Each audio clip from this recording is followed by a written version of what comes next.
The china plate slipped from my fingers, shattering against the marble floor of our kitchen, with a sound that echoed through the empty house like a gunshot. I stared at the fragments scattered across the pristine white tile, each piece reflecting the morning light streaming through floor-to-ceiling windows that overlooked the city.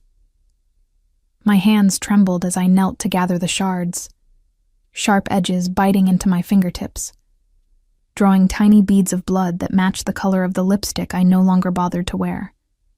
2 years, 730 days of waking up in a bed that felt colder than ice, despite the expensive Italian sheets and the warm body that occasionally occupied the space beside me. Sebastian Moretti, my husband, the man I'd married in a whirlwind of passion and promises, had become a stranger who shared my address, but not my life. I pressed a napkin against my bleeding finger, watching the white fabric bloom red. The irony wasn't lost on me. I'd spent 2 years bleeding out emotionally, while maintaining the perfect facade of Mrs. Sebastian Moretti, wife of one of the most powerful men in the city's underworld. The woman who smiled at charity galas, who wore designer gowns and diamond earrings, who never complained about the long nights her husband spent handling business. The woman who was slowly dying inside. "Mrs. Moretti, let me help you with that." Rosa, our housekeeper, appeared in the doorway, her kind eyes filled with concern that made my throat tighten. She'd been with Sebastian's family for decades, had probably cleaned up more than just broken dishes in her time here. "It's fine, Rosa. I've got it." My voice came out steadier than I felt. I'd become an expert at hiding the cracks, at pretending everything was fine when my entire world felt like it was built on a foundation of sand, shifting beneath me with every passing day. She hesitated, then nodded and retreated, but not before I caught the pity in her expression. Everyone knew. The staff, the security detail that followed me everywhere. Sebastian's associates who looked at me with a mixture of respect and sympathy. They all knew that the great Sebastian Moretti barely acknowledged his wife's existence, except when appearances demanded it. I swept the broken china into the trash with more force than necessary, then stood and moved to the window. The penthouse overlooked the city like a throne room, which was fitting since Sebastian ruled his empire from here. From this height, people looked like ants, insignificant and easy to crush. I wondered if that's how he saw me now. Just another thing he'd acquired, beautiful, but ultimately disposable. My phone buzzed on the counter. A text from my friend Sophia, the only person from my old life I'd managed to maintain contact with. "Lunch today? You've been MIA for weeks." I had been avoiding everyone, retreating further into myself as the reality of my situation became impossible to ignore. But maybe lunch would be good. Maybe Sophia's normalcy could remind me of who I used to be before I became the invisible Mrs. Moretti. I was typing a response when I heard the front door open. My heart did that traitorous thing it always did when Sebastian came home, jumping into my throat with pathetic hope that maybe today would be different. Maybe today he'd look at me the way he used to, with hunger and something that might have been love. His footsteps echoed across the marble foyer. Heavy, purposeful, commanding. Everything about Sebastian Moretti commanded attention. At 6'3" with shoulders that filled out his custom suits perfectly, dark hair that curled slightly at the nape of his neck, and eyes so blue they looked like frozen lakes, he was devastating. I'd fallen hard and fast when we met at a gallery opening 3 years ago, when he'd looked at me like I was the only person in the room, like I was precious and necessary and his. That man had disappeared somewhere between our wedding night and now. He appeared in the kitchen doorway, still wearing last night's suit, which meant he hadn't come home at all. His tie was loosened, his shirt slightly wrinkled, and there was a smudge of something that might have been lipstick on his collar. My stomach twisted. "You're up early," he said, his voice that deep rumble that used to make me shiver with desire. Now it just made me tired. "I live here," I replied, then immediately regretted the edge in my tone. We'd mastered the art of polite distance, speaking to each other like cordial strangers, rather than husband and wife. Any deviation from that script felt dangerous, like pulling a thread that might unravel everything. His eyes narrowed slightly, the only indication he'd noticed my sarcasm. "I have a meeting in an hour. Make sure the study is ready." Not, "Good morning." Not, "How did you sleep?" Not even basic acknowledgement of the fact that he'd been gone all night. Just orders, as if I were staff rather than his wife. "Of course." I turned back to the window, dismissing him the way he'd been dismissing me for months. I felt rather than saw him hesitate, felt the weight of his gaze on my back. For a moment, I thought he might say something, might bridge the chasm that had opened between us. But then his footsteps retreated, and I heard his office door close with a definitive click. I sagged against the counter, pressing my palms flat against the cold marble. This was it. This was my life. Beautiful prison, gilded cage, whatever pretty metaphor made it easier to swallow. I had everything a woman could want: money, security, status, and absolutely nothing that mattered. No love, no partnership, no future worth living. The decision had been forming in my mind for weeks, crystallizing with each cold morning, each empty night, each moment of being invisible in my own marriage. I was leaving. Not today, not tomorrow, but soon.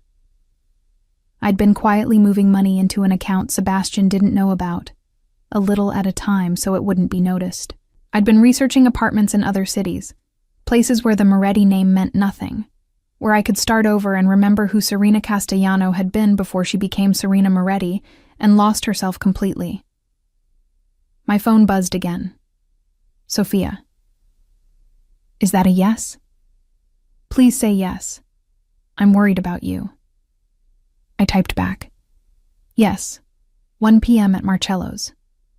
I needed to tell someone. Needed to say the words out loud so they'd become real, so I couldn't back down when fear tried to stop me. Sophia would understand. She'd been the one friend who'd questioned my whirlwind marriage to Sebastian, who'd asked if I was sure I knew what I was getting into. I hadn't listened then, too drunk on love and the intoxicating power of being chosen by someone like him. The morning crawled by. I showered, dressed in one of the designer outfits that filled my walk-in closet, clothes Sebastian's stylist chose, not me. I applied makeup with the precision of an artist, creating the mask of the perfect Mafia wife. But as I studied my reflection in the mirror, I barely recognized the woman looking back. Where had that girl gone? The one who'd laughed easily, who'd dreamed of opening her own art gallery, who'd believed in love. She'd been sacrificed on the altar of Sebastian Moretti's ambition and emotional unavailability. At 12:30, I grabbed my purse and headed for the elevator. Marco, one of Sebastian's men, straightened from where he'd been leaning against the wall. He was always there, my ever-present shadow. "Mrs. Moretti, where are you going?" "Lunch with a friend." "I'll drive you." I'd rather drive myself. I'd been pushing for more independence lately, testing boundaries, seeing how far I could stretch before something snapped. Marco's jaw tightened, but he nodded. "I'll follow in another car." Of course he would. I was never truly alone, never truly free. But soon I would be. I was halfway to the restaurant when the first wave of nausea hit me, sudden and overwhelming. I pulled over, hands shaking as I gripped the steering wheel and breathed through it. Probably just stress.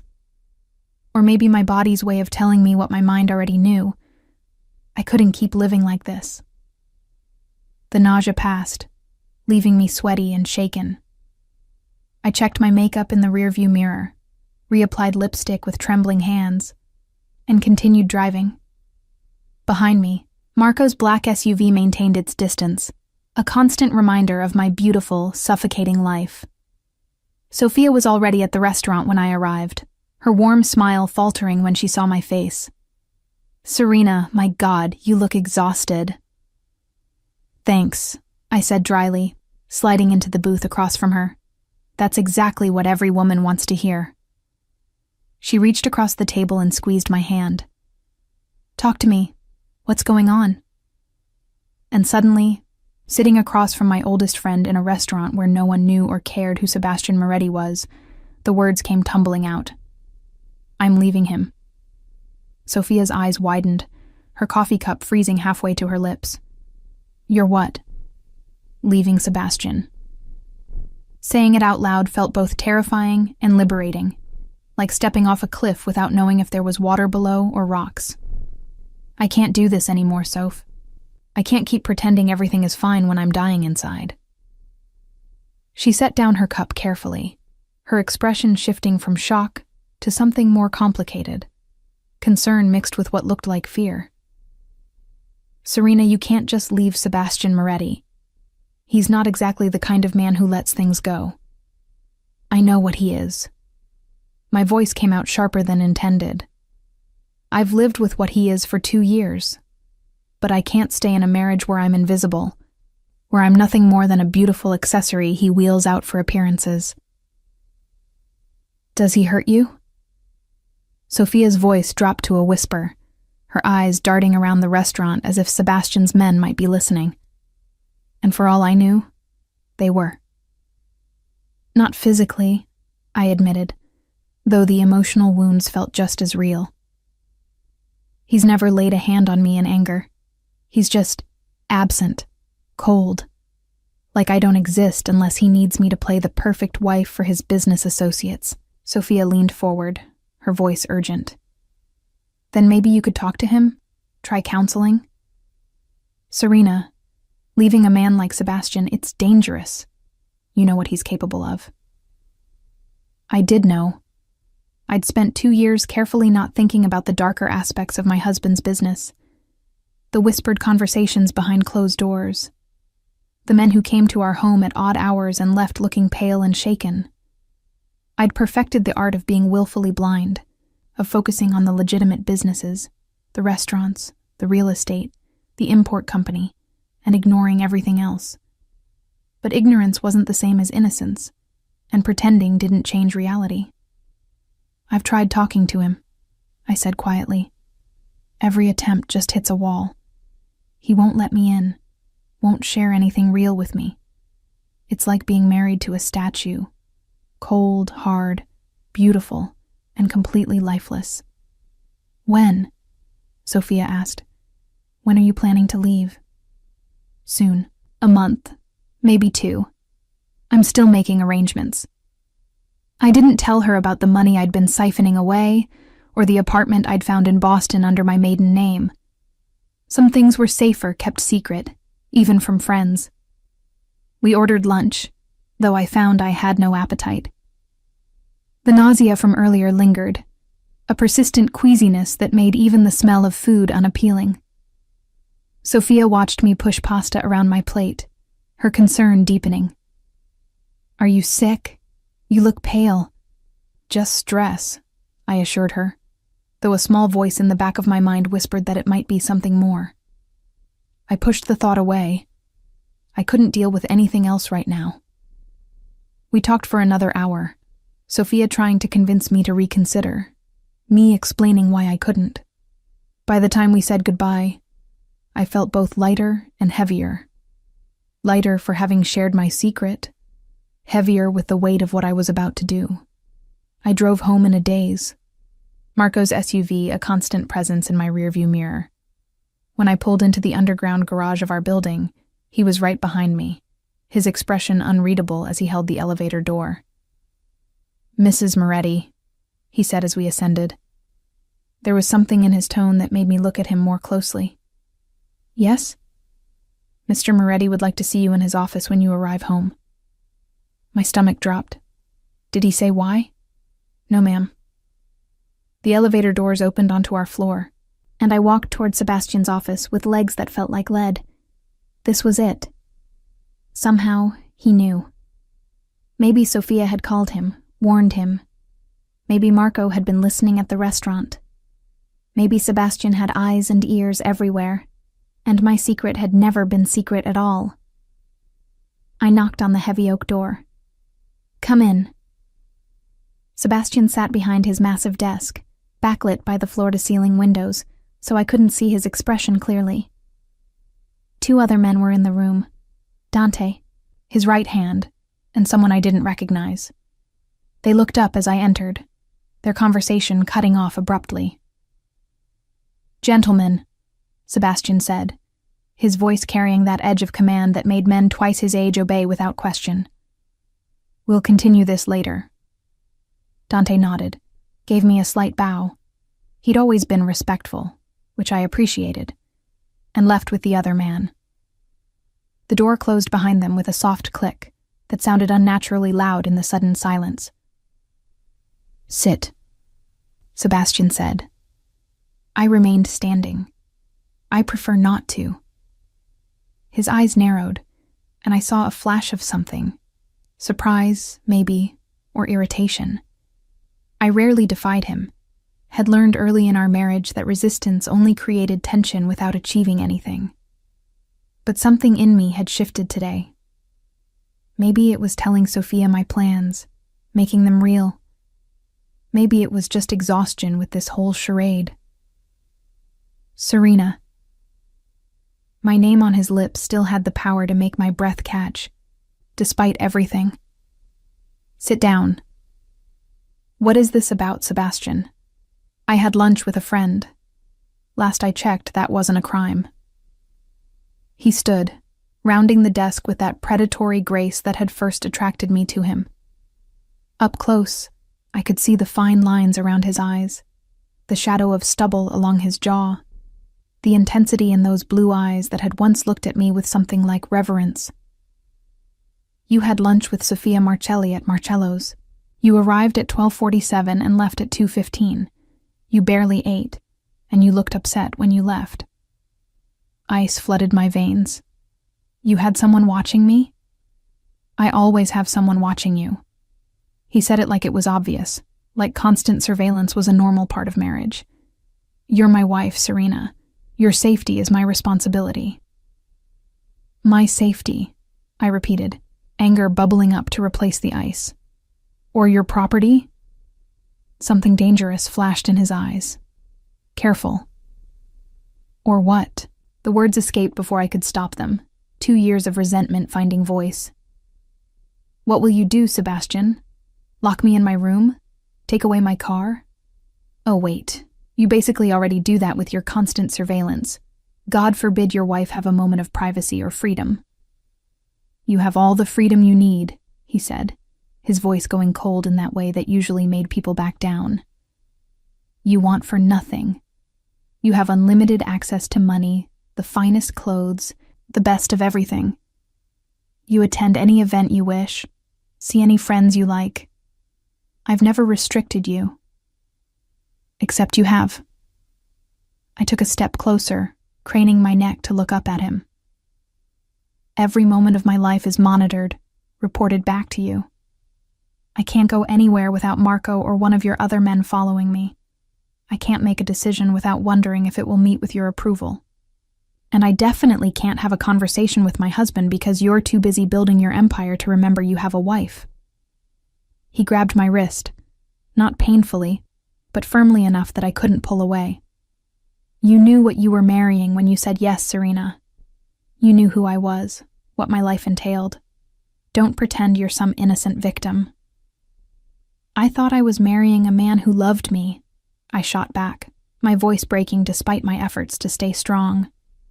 "I thought I was marrying someone who wanted a partner, not a trophy. I thought—" I stopped, pressing my free hand to my mouth as another wave of nausea rolled through me. Sebastian's expression shifted immediately, anger replaced by concern. "What's wrong? Are you ill?" "I'm fine." I tried to pull away, but his grip tightened. "You're pale. Have you been eating? That's rich coming from you. When was the last time we shared a meal together, Sebastian? When was the last time you even noticed whether I was eating or not?" He ignored the question. his other hand coming up to press against my forehead. "You feel warm. Are you running a fever?" The tender gesture, so at odds with our argument, nearly undid me. This was the man I'd fallen for. The one who'd held me close during thunderstorms because I'd admitted I was afraid of them. Who'd memorized how I took my coffee. Who'd once canceled a meeting because I'd had a migraine and needed him. Where had that man gone? "Serena." His voice had gentled, his thumb now stroking the inside of my wrist in a gesture that was both soothing and possessive. "Talk to me. What's really going on?" I looked up at him, at this beautiful, complicated, infuriating man who held my heart even as he broke it day after day, and I made a decision. "I'm unhappy, Sebastian. I'm so unhappy I can barely breathe sometimes." He went very still, his hand freezing on my wrist. "What? This marriage, this life, it's killing me. I feel like I'm drowning, and you're too far away to even notice I'm going under." For a long moment, he just stared at me, his expression unreadable. Then he released my wrist and stepped back, putting distance between us that felt both physical and emotional. "What do you want from me, Serena?" "I want you to see me," I said simply. "I want you to talk to me like I matter. I want to feel like I'm your wife instead of just another possession you've acquired." "You are my wife." His voice was firm. "That will never change." "Then act like I'm your wife," I challenged. "Be my husband, not just my keeper." He turned away, his hands bracing on the desk. The silence stretched between us, heavy with everything unsaid over the past 2 years. When he finally spoke, his voice was so quiet I almost didn't hear it. "I don't know if I know how anymore." The admission, raw and vulnerable, caught me completely off guard. I stared at his back, at the tension in his shoulders, and saw for the first time that maybe Sebastian was drowning too. Maybe we were both going under, just in different ways. Before I could respond, my phone buzzed in my purse. I pulled it out automatically and felt the blood drain from my face.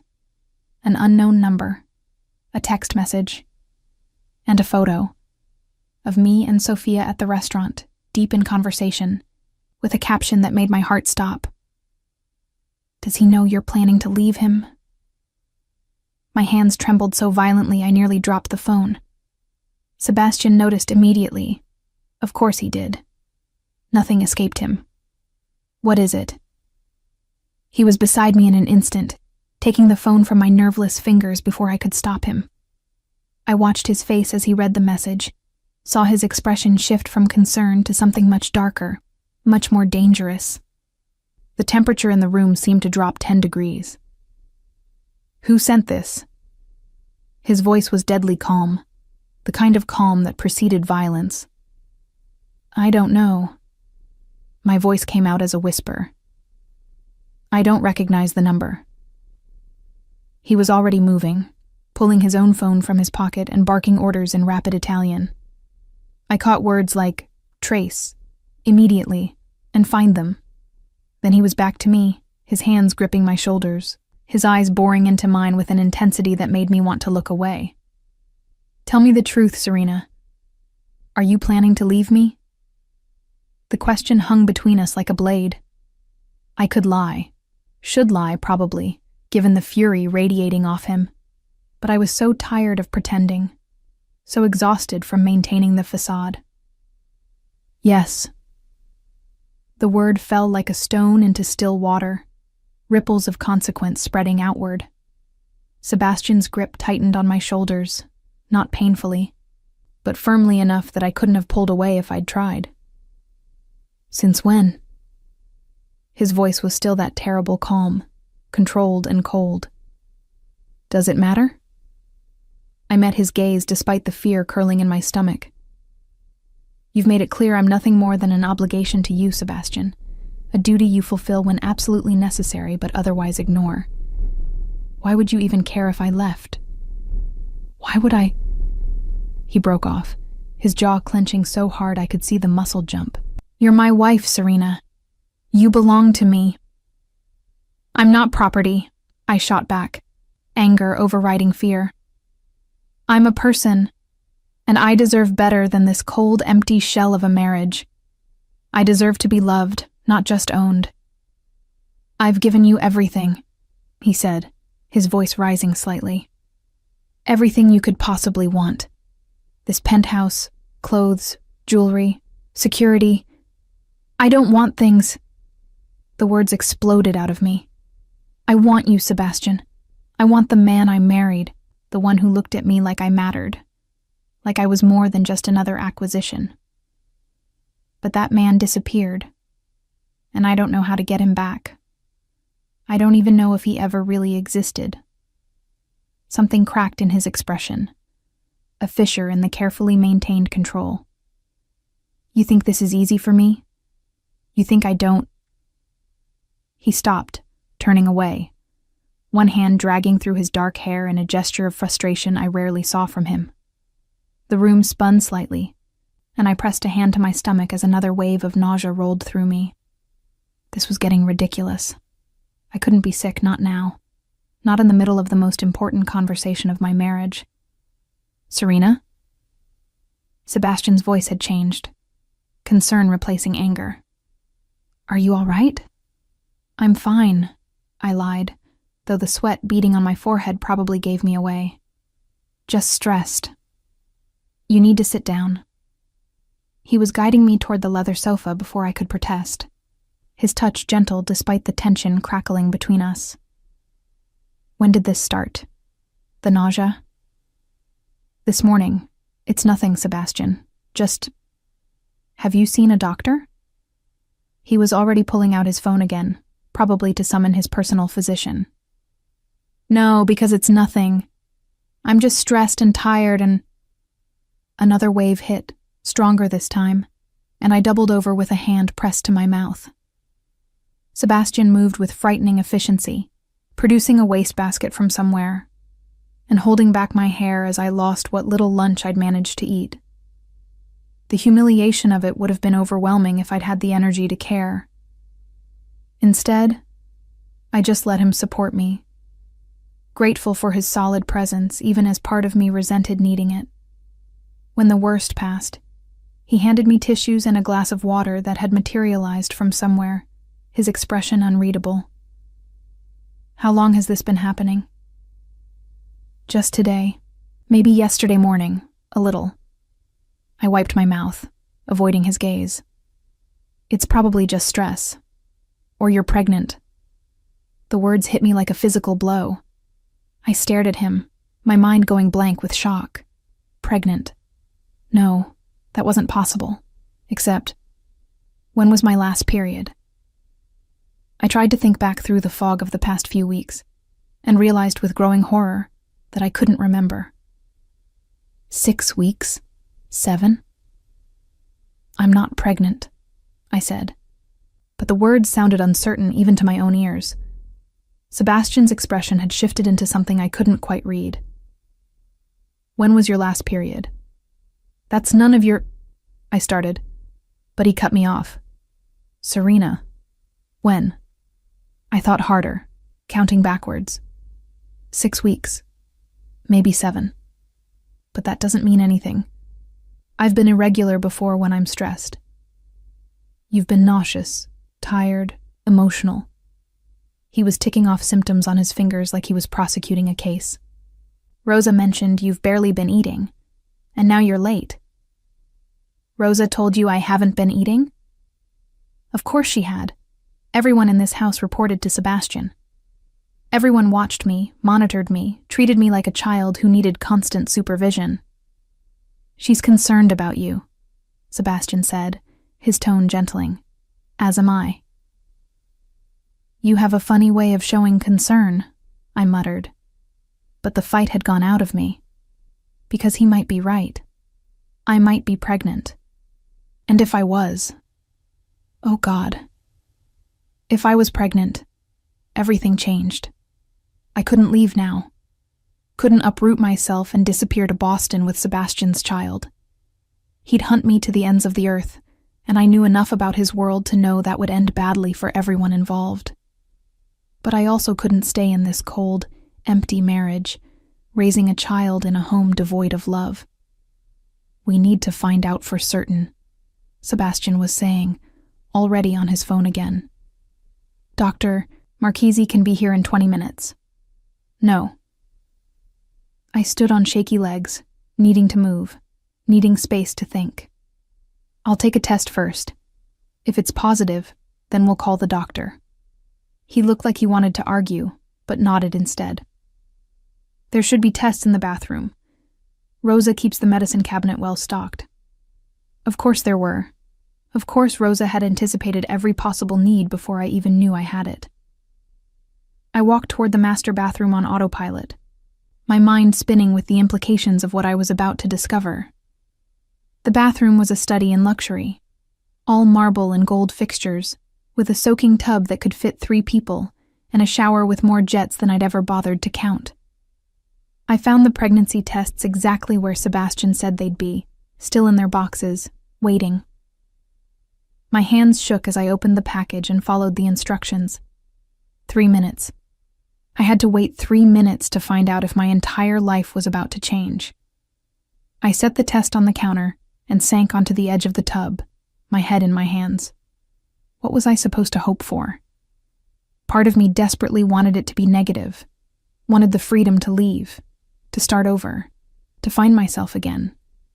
But another part, a part I hadn't acknowledged until this moment, wanted it to be positive, wanted the baby I'd always dreamed of having, even if the circumstances were far from ideal. A soft knock on the door. "Serena." "I'm fine," I called back, though I was anything but. "Can I come in?" I should have said no, should have kept this moment private. But something in his voice, vulnerability maybe, or fear, made me respond differently. "Yes." The door opened and Sebastian stepped inside, looking strangely uncertain in a way I'd never seen from him. He spotted the test on the counter, his gaze fixing on it with an intensity that made my breath catch. "How long?" he asked. "Another minute." He moved to stand beside me, close enough that I could feel his warmth, smell the cologne he always wore, something woody and expensive that had become synonymous with him in my mind. We stood there in silence, 2 people who'd somehow become strangers despite sharing a bed, waiting to find out if we were about to be bound together in a way that couldn't be undone. My phone buzzed, another text from that unknown number. 3 minutes until your world changes. Hope you're ready." I showed it to Sebastian, watching his expression darken. "Whoever this is, they're watching the house," he said quietly. "They know you took the test." The realization sent ice through my veins. Someone was watching us right now, intimate enough to know what was happening in our own bathroom. The surveillance I'd resented from Sebastian suddenly felt less like oppression and more like protection. "The timer," I whispered, pointing to my phone where the 3 minutes had elapsed. Sebastian reached for the test, but I stopped him with a hand on his wrist. "Wait.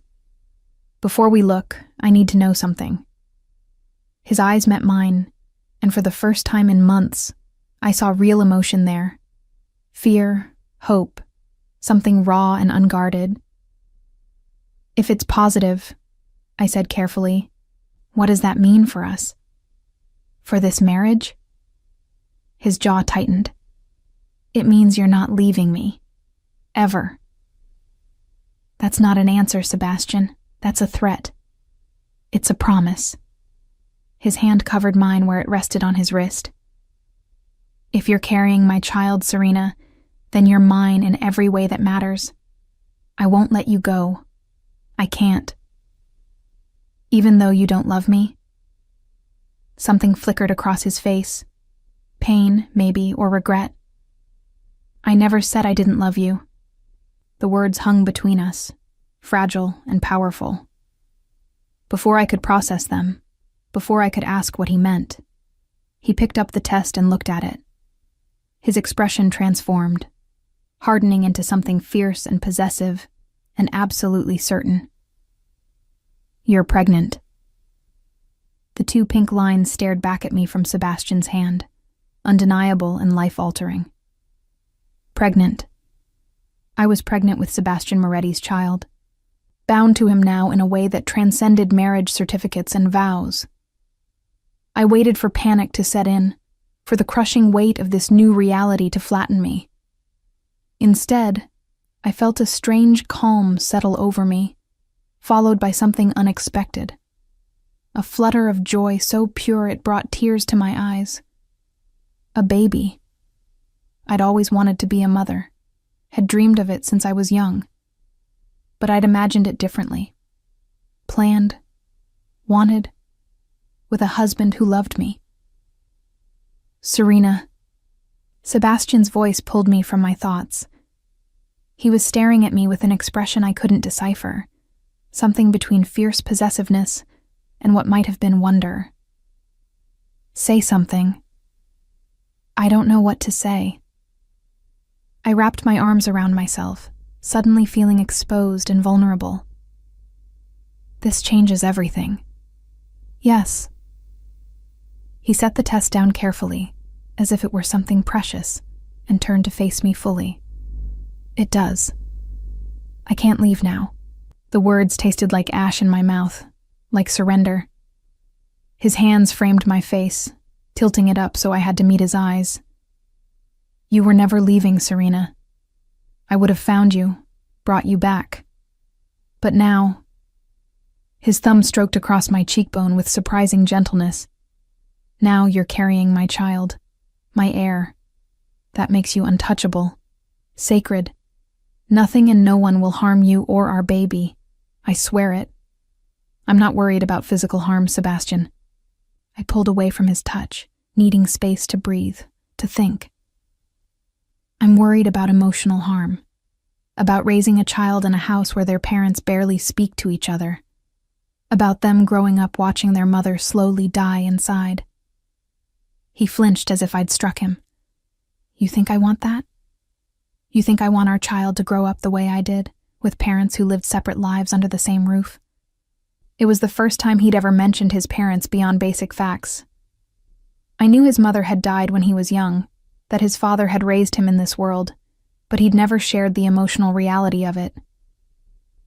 "Then what do you want?" I challenged, turning to face him. "Because I can't keep living like this, Sebastian. I won't raise our child in a cold, empty marriage where love is just a word people say but never feel. I don't know how to give you what you want," he said, and the raw honesty in his voice made my breath catch. "I don't know how to be the man you fell in love with anymore. That man was weak, Serena. He let his guard down, let emotions cloud his judgment. In my world, that's how you get killed." "So you chose to kill him yourself?" The words came out sharper than intended. "You chose to become this cold, distant stranger rather than risk being vulnerable?" "I chose to keep you safe." His voice rose, frustration bleeding through the careful control. "Do you have any idea how many enemies I have? How many people would love to use you against me? The moment I showed how much you meant to me, you became a target. Every smile I gave you, every tender moment, every display of affection, it all painted a bigger target on your back." I stared at him, my mind reeling. So this, the distance, the coldness, it was all to protect me? "Yes." He dragged a hand through his hair, looking suddenly exhausted. "I thought if I kept my distance, if I made it seem like you were just a trophy wife I barely cared about, you'd be safer. No one would bother threatening you if they didn't think it would affect me." That's the most idiotic thing I've ever heard. The words burst out before I could stop them, anger and relief and frustration all tangling together. "You pushed me away to keep me safe? You made me feel worthless and unloved because you thought it would protect me?" "It did protect you," he shot back. "No one has touched you. No one has threatened you. You've been safe. I've been miserable, I shouted, all the pent-up emotion of 2 years exploding out. I've been dying inside while you played some twisted game of keep away with your own wife, and now you're telling me it was all for my own good? That you sacrificed our marriage to protect me from threats I didn't even know existed? Yes. His voice was firm, unapologetic. And I'd do it again. The words should have infuriated me, should have confirmed everything I'd feared about our marriage. But instead, I saw something I'd missed. The twisted logic of a man raised in violence, who understood protection only through distance, who showed love by hiding it. You're an idiot, I said. But the words came out softer now, almost gentle. A well-intentioned, overprotective, emotionally stunted idiot. Something that might have been a smile flickered across his face. I've been called worse. My phone buzzed again, shattering the moment. Another message. Touching reunion. But does she know about Elena? About the nights you spent at her apartment while playing the distant husband? The blood drained from my face. Elena. I knew that name. Elena Castellano, the daughter of one of the rival families. Beautiful, sophisticated, exactly the kind of woman who should have been Mrs. Moretti instead of me. Who's Elena? My voice came out deadly calm. Sebastian's expression shuddered immediately, walls slamming back into place. It's not what you think. Then what is it? I held up the phone, showing him the message. Because someone is watching us, Sebastian. Someone knows intimate details about our lives. And now they're telling me about Elena. So I'm going to ask you one more time. Who is she, and what was she to you? He was silent for a long moment, his jaw working as if he were choosing his words carefully. When he finally spoke, his voice was measured, controlled. Elena Castellano approached me 6 months ago with information about a threat to our family. We met several times to discuss it, always in secure locations. Her apartment was one of them. You expect me to believe you met with another woman in her apartment multiple times and nothing happened? The jealousy surprised me with its intensity. I'd thought I was too numb to feel possessive of Sebastian anymore, but apparently pregnancy hormones, or maybe just the knowledge that he'd been pushing me away while spending time with another woman, had other ideas. Nothing happened because I'm married to you. He stepped closer, his voice dropping to that low register that made my skin prickle with awareness. Because despite everything I've done to push you away, despite every wall I've built, you're the only woman I want, the only woman I've ever wanted since the moment I saw you. Then why? My voice broke despite my efforts to stay strong. Why push me away if you wanted me? Why make me feel invisible when you could have just trusted me with the truth? Because loving you terrifies me more than any enemy ever could.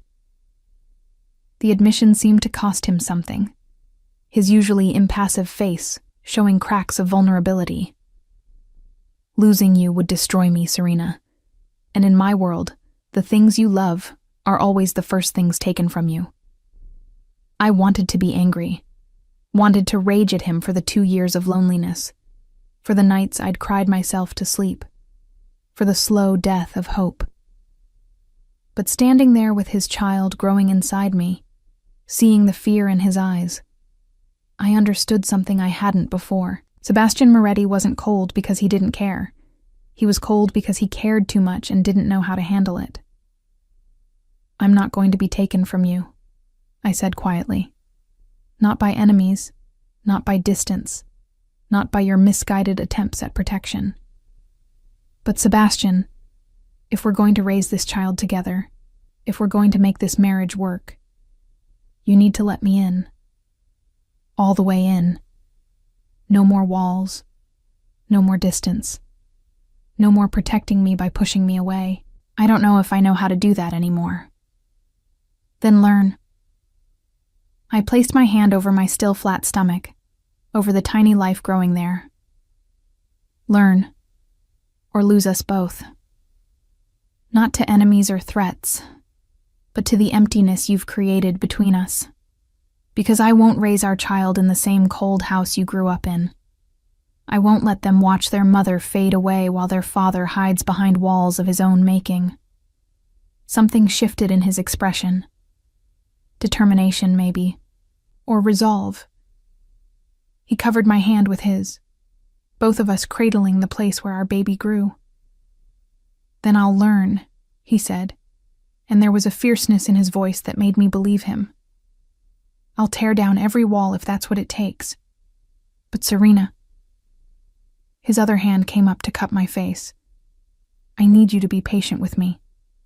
I need you to understand that this goes against every instinct I have, every survival mechanism I've built."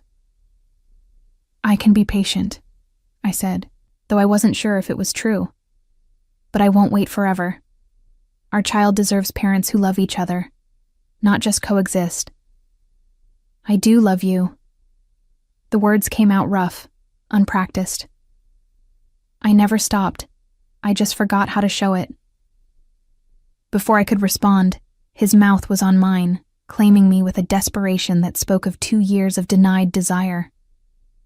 I melted into him, my hands fisting in his shirt, pulling him closer as the kiss deepened into something hungry and fierce. This was what I'd been missing. Not just physical connection, but emotional intensity, the feeling of being wanted, needed, claimed. His hands were everywhere, one tangling in my hair, the other pressing into the small of my back, and I could feel his heart racing against mine. When we finally broke apart, both breathing hard, he rested his forehead against mine. "I'm going to fix this," he promised.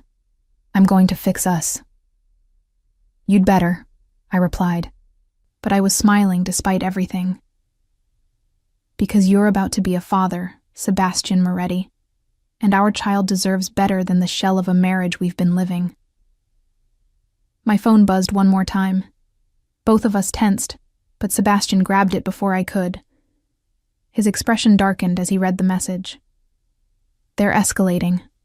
Whoever this is, they're not just watching anymore. They're planning something." "What does it say?" He showed me. "Congratulations on the baby. Hope you both survive long enough to meet it." The threat against our unborn child changed everything in an instant. I watched Sebastian's expression transform from vulnerable to lethal, the dangerous man beneath the surface rising up with frightening speed. He was already on his phone, barking orders in Italian too rapid for me to follow, his free hand keeping me anchored against him as if I might disappear if he let go. "We're moving you to a secure location," he said, not asking, commanding. "Tonight, Sebastian. No arguments, Serena." His eyes met mine, and the fear I saw there was almost more frightening than the threat itself. Someone just threatened our child. That changes everything. He was right, but the old Serena, the one who'd spent 2 years suffocating under his protection, bristled at being ordered around. "I'm not running away. This is our home. This home has too many access points, too many vulnerabilities." His jaw was tight, a muscle jumping as he fought for control. "I have a safe house. Completely secure, reinforced. Guards I trust absolutely. We'll stay there until I find whoever is behind this and eliminate the threat." Eliminate. I repeated the word, understanding its implications. This was the side of Sebastian I'd always tried not to see.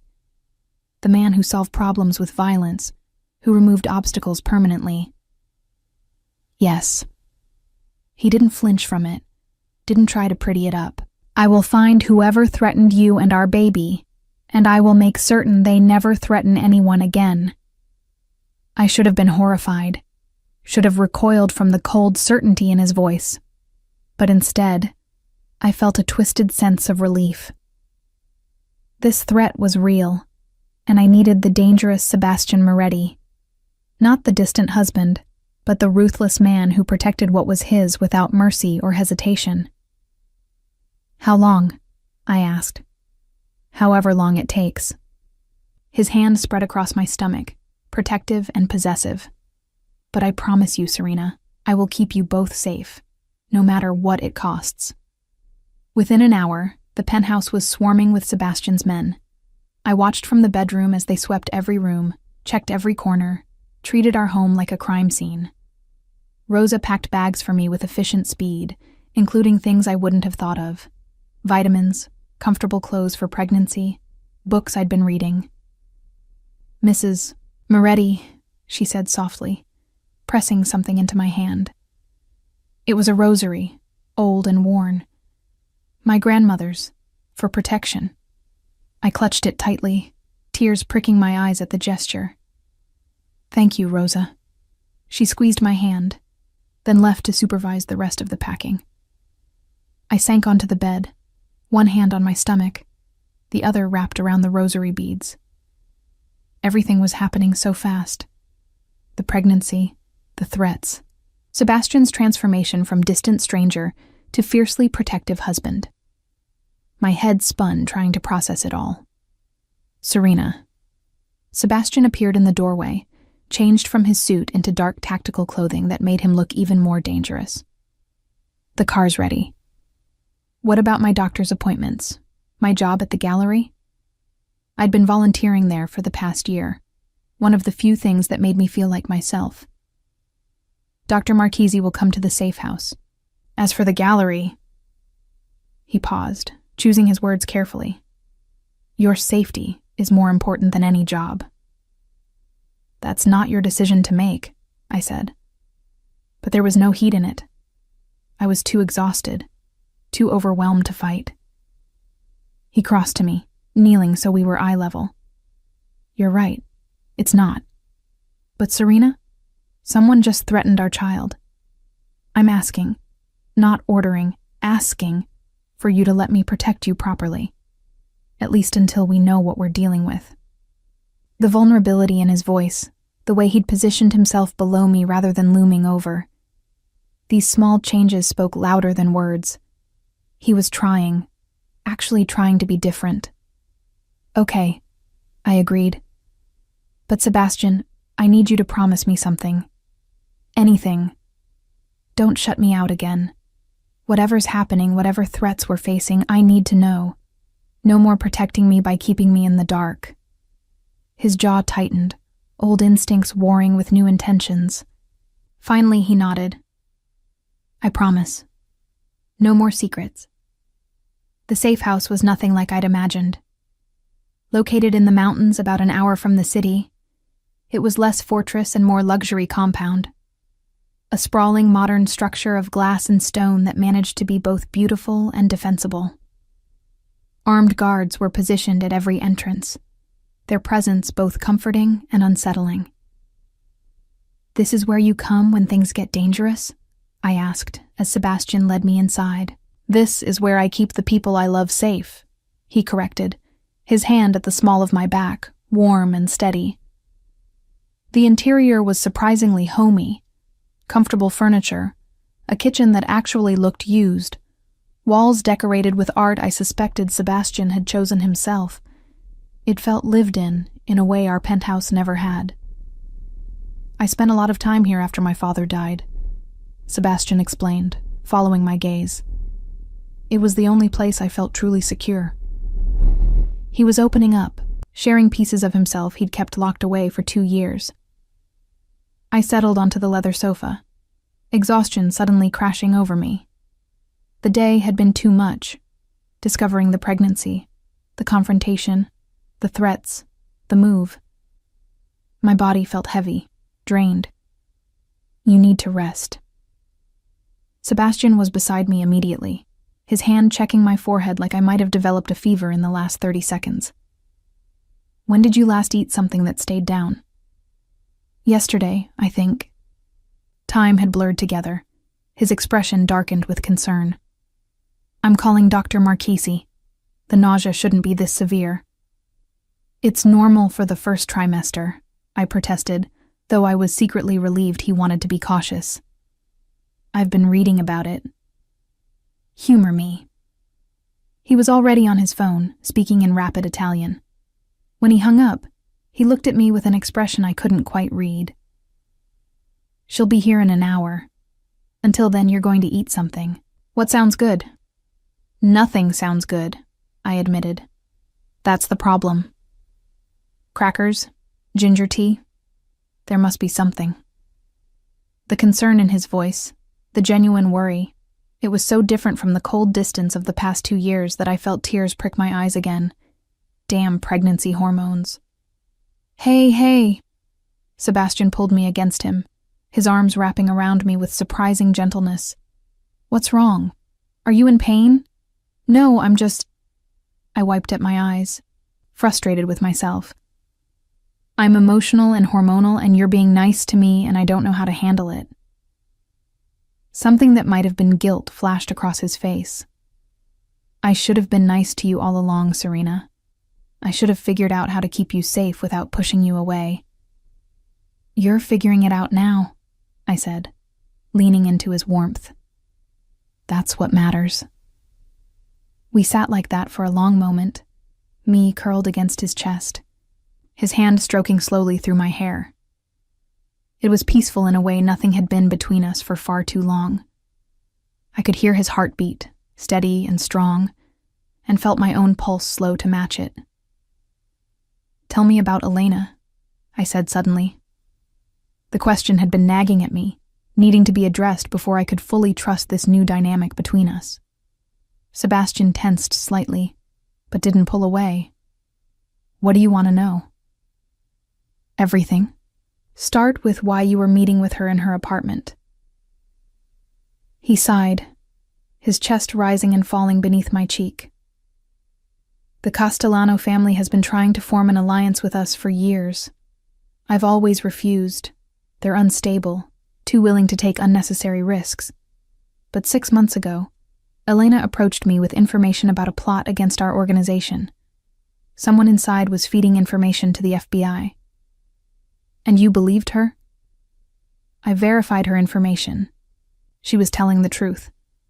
So we met to discuss what she knew, who she suspected. Her apartment was secure, swept regularly for bugs. It made sense as a location. Was she beautiful? I hated how petty the question sounded, but I needed to know. Yes, he answered honestly. But not as beautiful as you. And she never made me feel the way you do.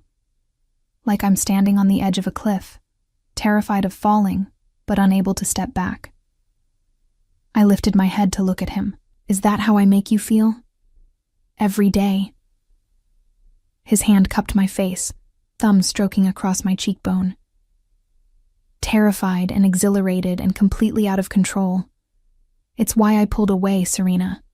Loving you that intensely felt dangerous. And now I realize that losing you would be infinitely more dangerous. His eyes held mine, dark and intense. I'm done being a coward. I'm done protecting myself at the cost of our marriage.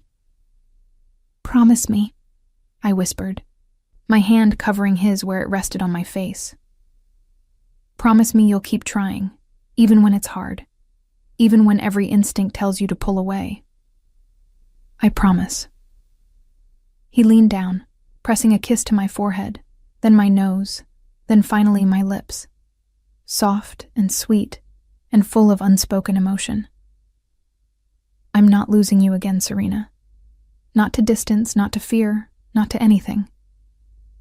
The kiss deepened, his hand sliding into my hair, angling my head for better access. I responded without thinking, my body remembering what my mind had tried to forget. How good we were together, how perfectly we fit. His tongue traced the seam of my lips and I opened for him, the kiss turning hungry, desperate. When we broke apart, both breathing hard, he rested his forehead against mine. I've missed this, he murmured. I've missed you. I've been right here, I pointed out. You were the one who disappeared. I know. And I'm sorry, Serena. I'm so damn sorry for every lonely night, every moment you felt invisible, every time I chose distance over truth. Show me you're sorry, I challenged. something reckless rising in me. Maybe it was hormones. Maybe it was the relief of finally being seen again. But I needed him. Needed to feel wanted, claimed, loved. "Show me, Sebastian." His eyes darkened with desire, but he hesitated. "You're pregnant. We should be careful." "The baby is fine," I interrupted. "And I need this. I need you." That was all the permission he needed. "The user wants me to continue with Part 5.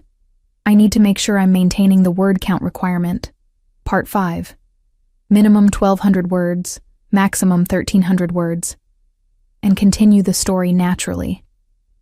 Looking back at Part 5 so far, I need to check the word count. Let me estimate. It looks like I'm around 1,800 plus words already, which exceeds the maximum of 1,300 words for Part 5. I should actually end Part 5 here and ask if the user wants to continue to Part 6, as I've already exceeded the maximum word count for Part 5. Let me recount to be sure. Yes, Part 5 is definitely over 1,300 words already. I need to stop here and ask about Part 6. Sebastian carried me to the bedroom with a tenderness that contrasted sharply with the intensity in his eyes. He laid me on the bed like I was something precious, breakable, his hands shaking slightly as they traced the curve of my face, my neck, my shoulders. "I've dreamed of this," he murmured against my skin, his lips following the path his hands had traced. "Every night for 2 years, I've dreamed of touching you like this again." "Then why didn't you?" The question slipped out before I could stop it, vulnerability making my voice shake. He pulled back to look at me, really look at me, and the raw emotion in his eyes made my breath catch, because I was a coward. Because I thought keeping you at arm's length would keep you safe, when all it did was break us both. "We're not broken anymore," I said, my hands reaching for him, pulling him down to me. "We're healing." What followed was tender and fierce, a reclaiming of territory lost, and a promise of what we could be. Sebastian worshipped every inch of me with a reverence that brought tears to my eyes, his touch gentle but possessive, reminding me that I was his, and he was mine, in ways that went beyond words. Afterward, we lay tangled together, my head on his chest, his hand tracing slow patterns on my still flat stomach where our baby grew. "I'm going to be a father," he said softly, wonder in his voice. "I'm terrified I'll fail." "You won't," I assured him, though I understood the fear. "You're already being a better father than you think, protecting us, fighting to save our marriage, learning to be vulnerable. That's what good fathers do." "My father was never vulnerable," Sebastian said quietly. "He taught me that emotions were weaknesses to be controlled, that love made you a target. I watched him destroy himself trying to be invincible." "And you're choosing differently," I pointed out. "You're choosing us." "Every time," he promised. "For the rest of my life, I'm choosing you and our family." Dr. Marchesi arrived an hour later, her kind eyes and professional demeanor immediately putting me at ease. She examined me thoroughly, asked dozens of questions about my symptoms, and finally smiled. "Everything looks perfect, Mrs. Moretti. The nausea should start to ease in a few weeks. In the meantime, try eating small meals throughout the day, keep crackers by the bed for morning sickness, and rest as much as possible." "When can we know the gender?" Sebastian asked, surprising me. I hadn't realized he'd care about such details. "Around 18 to 20 weeks with an ultrasound," Dr. Marchesi replied. "Do you have a preference?" "Healthy," Sebastian said immediately. "That's all that matters." After the doctor left, Sebastian made good on his promise to feed me. He prepared ginger tea and crackers himself, refusing to let staff do it, and watched with satisfaction as I managed to keep everything down. "This is surreal," I said, curled up on the sofa with my tea. 24 hours ago, I was planning to leave you. Now we're having a baby and you're making me tea." "Life has a dark sense of humor," he agreed, settling beside me and pulling me into his side. "But I'm grateful for it. If you hadn't been planning to leave, if that text hadn't come through, I might have lost you before I found the courage to change." "Do you think you would have?" I asked. "Eventually found the courage, I mean." He was quiet for a long moment. "I don't know," he admitted finally. "I'd like to think so." But I was pretty deep in my own fear, convinced I was doing the right thing by keeping distance between us. And now? Now I know that the only right thing is keeping you close. His arm tightened around me. "Speaking of which," Dante traced that phone number. "It belongs to someone in the Castellano organization." I tensed. Elena's family? Most likely Elena herself, or someone working with her. His voice had gone cold, dangerous. Which means the meetings weren't just about information sharing. She was getting close to learn our vulnerabilities. "What will you do?" What I should have done months ago. Cut all ties with the Castellanos, and make it clear that threatening you or our child will result in their complete destruction. The ruthlessness in his voice should have frightened me. Instead, I felt protected, cherished in a twisted way that probably said something about how deeply I'd fallen into Sebastian's world. "Just promise me you'll be careful," I said. "Our child needs their father." "Our child will have their father," he assured me, "and their mother. And hopefully someday, siblings." "Siblings?" I looked up at him, surprised. "How many children are we talking about?" He smiled, the expression transforming his face from dangerous to devastating. "As many as you want. I'm told Moretti men make beautiful babies." "That's your sales pitch?" I laughed, despite everything. "You're going to need to work on that." "How about this? I want to fill this house with our children. Want to watch you grow round with my babies again and again. Want to build the family neither of us had growing up." The raw honesty in his words made my heart ache. "Okay," I agreed softly. "Let's build that family." 5 years later, I stood in the doorway of our home's great room, watching chaos unfold with a smile on my face. Matteo, our eldest at 4, was building an elaborate block tower while simultaneously directing his twin siblings, Lucia and Marco, who were 3 and far more interested in knocking things down than building them up. 2-year-old Isabella sat in her father's lap, sticky fingers exploring his face, while she chattered in half-formed words. And in my arms, 6-month-old Alessandro dozed peacefully, blissfully unaware of the noise surrounding him. "Daddy, Lucia broke my tower!" Matteo's outraged cry cut through the din. "I'm sure it was an accident," Sebastian replied, his tone diplomatic despite Isabella's fingers currently investigating his nose. "Why don't you build it together?" "But she'll just break it again." "Then you'll build it again," Sebastian said, catching Lucia as she launched herself at him with a shriek of delight. "That's what Morettis do. We build and rebuild, and never give up." I watched my husband, this dangerous, powerful man who commanded an empire, juggle 2 toddlers with practiced ease while mediating between the others, and felt my heart swell with love so profound it hurt. 5 children in 5 years. Everyone thought we were insane, but we'd meant what we'd said that night in the safe house. We'd wanted to build a family, and we had. A loud, chaotic, absolutely perfect family. "Mommy!" Matteo spotted me and came running. "Tell Daddy to make Lucia play nice." "I think Daddy's doing just fine," I said, ruffling his dark hair, so like his father's. "But maybe you could try being patient with your sister. She's still learning." "That's what you always say," he grumbled, but returned to his blocks with renewed determination. Sebastian caught my eye over the children's heads, his expression soft with contentment. This was the man I'd married. Not the cold stranger who'd pushed me away, but the one who loved fiercely and without reservation. The one who'd learned that vulnerability wasn't weakness, but strength. "Mrs. Moretti." Rosa appeared at my elbow. "Dinner will be ready in 20 minutes. "Thank you, Rosa. Could you help me get them washed up?" "Of course." She clapped her hands, immediately getting the children's attention in that way only Rosa could. "Come now, little ones. Time to clean up." As she herded the older children toward the bathroom, Sebastian stood with Isabella still clinging to him and crossed to where I stood with Alessandro.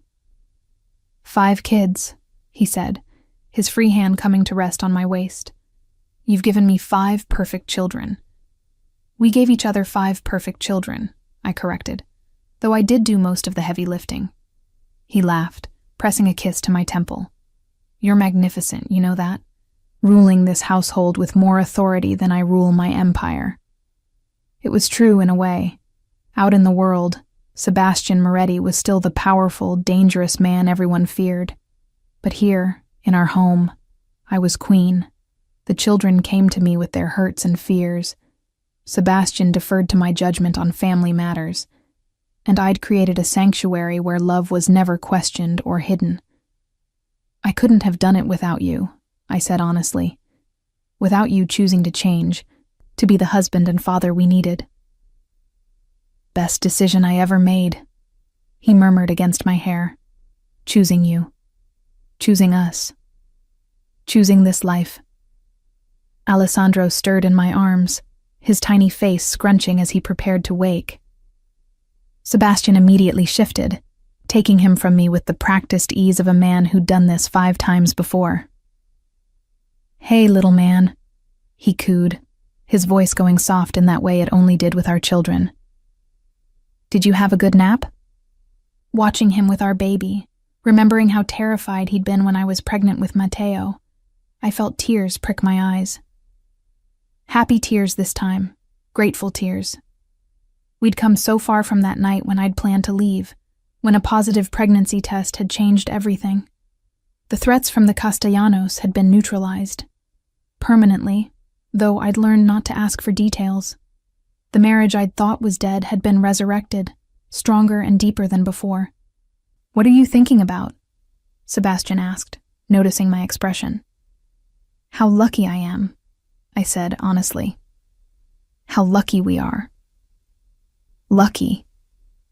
He shifted Alessandro to one arm so he could pull me close with the other.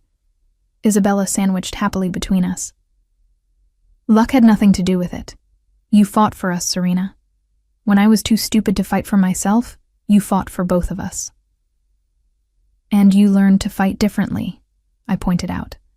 "Not with distance and walls, but with openness and love." "Mommy, Daddy, Marco put soap in my hair." Lucia's outraged shriek echoed from the bathroom. "That's our cue," Sebastian said with a laugh. "Welcome to another chaotic Moretti evening." As we headed toward the bathroom to mediate yet another sibling dispute, I felt a profound sense of contentment settle over me. This was what I'd dreamed of during those lonely years. Not perfection, but connection. Not a cold, empty house, but a home filled with love and laughter, and yes, sometimes chaos. Sebastian had kept his promise. He'd torn down every wall, learned to be vulnerable, become the husband and father we'd needed. And I'd kept mine. I'd been patient. I'd fought for us. And I'd built the warm, loving home where he could finally be himself. We were the Morettis. Powerful, dangerous to our enemies, but to each other, we were simply family, and that was more precious than any empire.